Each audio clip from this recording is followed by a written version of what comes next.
दोस्तों, आने वाले एपिसोड्स में जो कुछ होने वाला है वो अब तक का सबसे बड़ा भूचाल लेकर आने वाला है।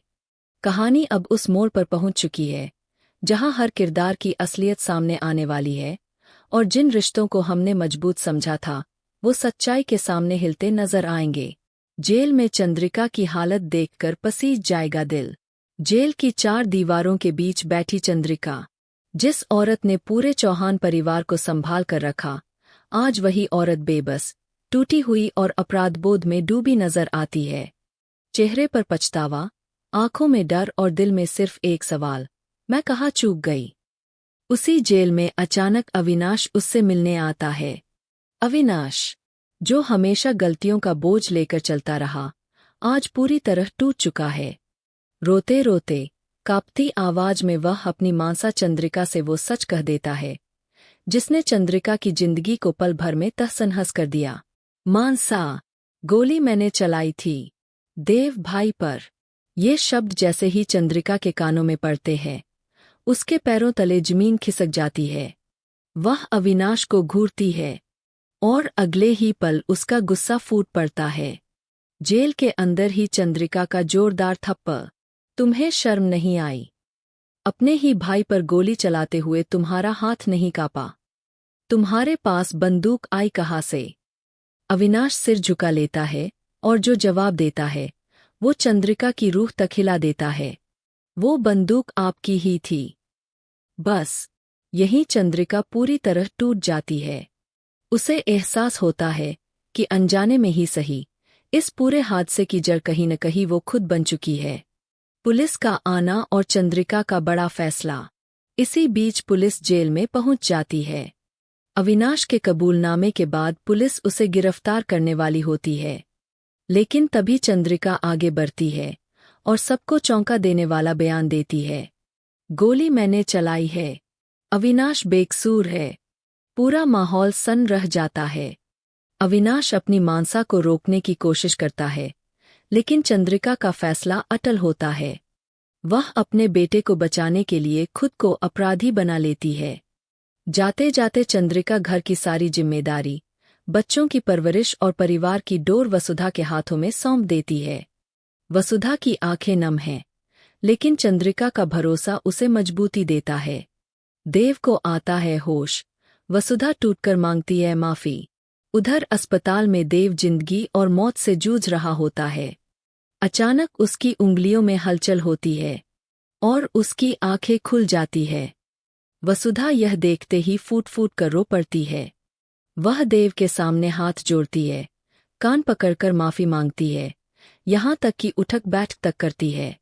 मुझे माफ कर दो देव, मैं तुम्हें खोने से डर गई थी। देव कमजोर आवाज में बस एक ही सवाल करता है, वसु, तुम मुझसे प्यार तो करती हो ना? वसुधा सिर हिला देती है और यही जवाब देव के लिए काफी होता है। वह वसुधा को माफ कर देता है, लेकिन यहीं पर चंद्रिका की एक और बड़ी चाल सामने आती है। वह वसुधा को समझाती है कि फिलहाल देव को यह सच नहीं बताना है कि वह जेल में है। सच बताने का सही वक्त अभी नहीं है। देव को चलेगा सबसे बड़ा झटका। दोस्तों, आने वाले एपिसोड में देव को यह सच पता चल ही जाएगा कि उसकी मानसा जेल में बंद है, वो भी इस इल्जाम में कि उसने अपने ही बेटे पर गोली चलाई। देव जब वसुधा के साथ पुलिस स्टेशन पहुंचता है तो पुलिस चंद्रिका से मिलने नहीं देती। गुस्से और दर्द से भरा देव वहीं बैठ जाता है। पूरा चौहान परिवार पुलिस स्टेशन के बाहर धरने पर बैठ जाता है। नारे लगते हैं, आंसू बहते हैं और इंसाफ की मांग गूंजने लगती है। सबसे बड़ा खुलासा, असली गुनहगार कोई और है।